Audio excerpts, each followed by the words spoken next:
సరిగ్గానే ఉండన్నా. మంచి సాంప్రదాయమైన ఆడపడుచులా ఉన్నావు. సాంప్రదాయ ఏంటి? సాంప్రదాయమైన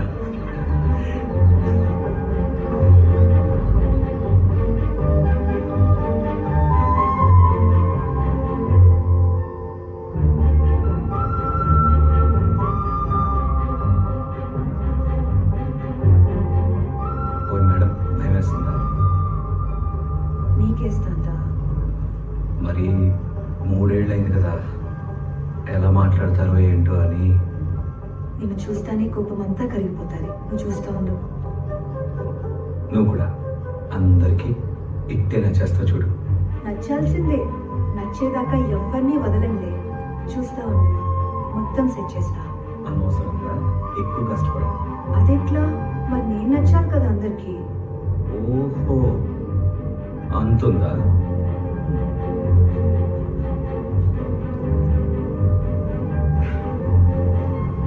యాక్చువల్లీ నా భయం నిన్నేమని అంటారేమో అని. అంటే మా వాళ్ళ నుంచి నన్ను లాక్కెళ్ళిపోయావు కదా. నేను కాదు, వాళ్ళు అనుకుంటారు అంటున్నాను. ఏ స్వర్ణ, జోక్ చేశానబ్బా, నా ఉద్దేశం అది కాదు. కమాన్. తాతగారు, మా ఆయన డాక్టరు. ఏదైనా ఉంటే చూపించుకోండి, ఫ్రీగానే చూస్తాడు. అమ్మా, చూపించుకోండి.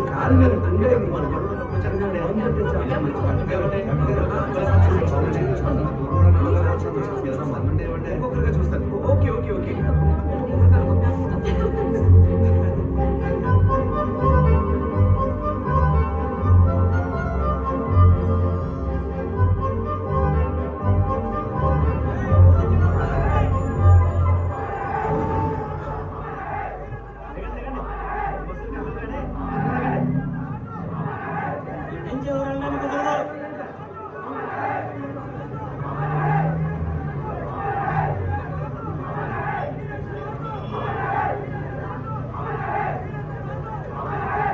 ఇక్కడ కూర్చో. సరే, తినడానికి ఏమైనా దొరుకుతుందో తీసుకొస్తాను.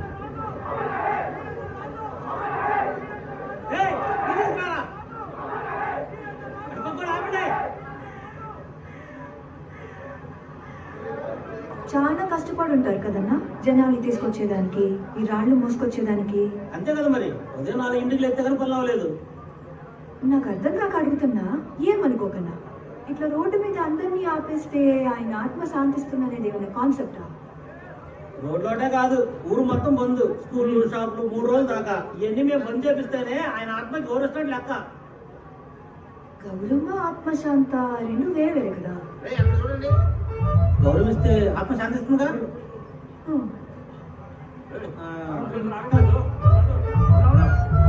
తీసుకోండిరా.